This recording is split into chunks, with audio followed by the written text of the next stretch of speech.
హరే కృష్ణ హరే కృష్ణ హరే రామ హరే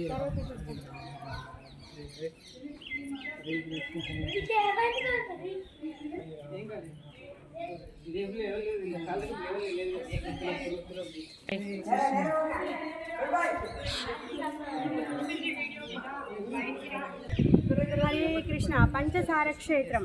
ఇక్కడ సారనాథ పెరుమాళ్ ఇంకా సారనాయకి అమ్మవార్లు వేయించేస్తున్నారనమాట. ఇక్కడ 5 ఆయుధాలను పట్టుకొని ఉన్నారు. బాణము, శంఖము, చక్రము, గదతో పాటుగా అభయహస్తాన్ని కూడా తన అభయాన్ని ఇస్తున్నారు. ఇంకా కింద శ్రీదేవి భూదేవితో పాటుగా సార వక్షస్థలంలో మహాలక్ష్మి అమ్మవారు ఉన్నారనమాట.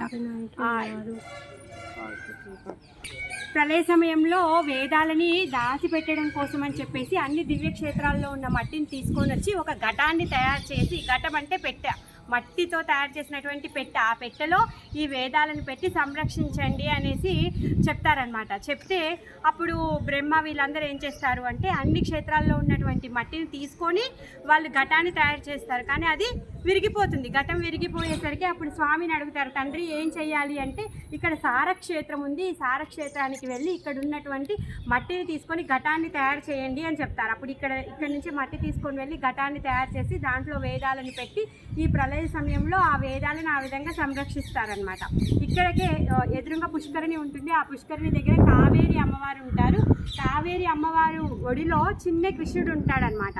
ఆ చిన్న కృష్ణుడు ఎందుకు వచ్చాడు అంటే ఈ 7 నదులు కలిసి వింధ్యా పర్వతం మీద 7 కన్యకల రూపంలో వాళ్ళు తిరుగుతూ ఉన్నారంట. తిరుగుతూ ఉంటే అక్కడికి ఒక ఋషి వచ్చి నమస్కారం చెప్తారంట. నమస్కారం చెప్తే వాళ్ళు 7 అనుకుంటారంట ఎవరికి చెప్పారు అందరిలో అనేసి వాళ్ళు అనుకుంటారంట. అనుకొని అప్పుడు ఆయనని పిలిచి మీరు ఎవరికి చెప్పారు అంటే మీ అందరిలో ఎవరైతే గొప్ప వాళ్ళకి నేను చెప్పాను అనేసి చెప్తారనమాట. వాళ్ళందరూ ఒకరొకరు డిస్కషన్ చేసుకొని నేను గొప్ప అనుకుంటూ లాస్ట్కి గంగా ఇంకా కావేరి ఇద్దరు మిగిలిపోయారు. నేను గొప్ప దగ్గరికి ఆగిపోయారనమాట. తర్వాత బ్రహ్మదేవుడి దగ్గరికి వెళ్ళి ఇప్పుడు కావేరి ఇంకా గంగా ఇద్దరిలో ఎవరు గొప్ప అంటే బ్రహ్మదేవుడు అంటారు, వామనుడు త్రివిక్రమావతారం తీసుకునే కంటే ముందు నుంచి గంగమ్మ ఉన్నారు, ఆ గంగ పాద ప్రక్షాళన చేశారు భగవంతుడు, అందుకే గంగే గొప్ప అని చెప్తారనమాట. దాంతో కావేరి అమ్మవారికి కొంచెం నొచ్చుకుంటారనమాట. అయ్యో మరి ఎలా అని చెప్పేసి తను గొప్పది అవ్వాలి అని చెప్పేసి తను తపస్సు చేయాలనుకుంటుంది. అందుకని బ్రహ్మదేవుడి దగ్గరికి వెళ్ళి ప్రార్థిస్తుంది, నేను గొప్పదాన్ని అవ్వాలంటే ఏం చెయ్యాలి అంటే ఇలా సారక్షేత్రానికి వెళ్ళి నువ్వు తపస్సు చెయ్యి అనేసి చెప్తారనమాట. ఎదురుకున్న పుష్కరిణి కావేరి పుష్కరిణి. ఆ పుష్కరిణి దగ్గర ఆ చెట్టు కింద కూర్చొని అమ్మవారు తపస్సు చేస్తారు పెరుమాళ్ కోసం. పెరుమాళ్ చిన్న బాలుడి రూపంలో వస్తారనమాట. ఆ బాలుడిని దర్శనం చేసుకుంటుంది. తను కృష్ణుని ఒళ్ళో కూర్చోపెట్టుకుంటుంది. ఆ విగ్రహం ఇప్పుడు అక్కడ ఉంటుందంట. అయితే నేను ఏ విధంగా అయితే మిమ్మల్ని దర్శించానో నాకు ఆ రూపంతో మీరు ఇక్కడ దర్శనాన్ని ఇవ్వండి శాశ్వతంగా అని చెప్పేసి తను వేడుకుంటుంది.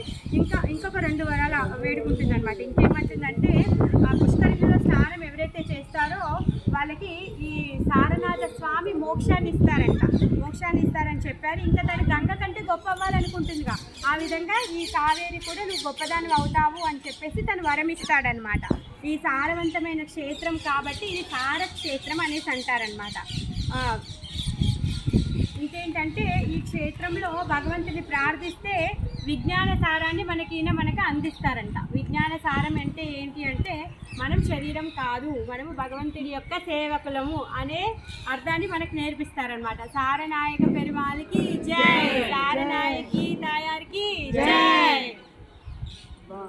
अभी भी हम लोग भूल गए, वो बोले गोल्डन गरुड़ है वहाँ देखो, हम भूल गए गरुड़ टेम्पल में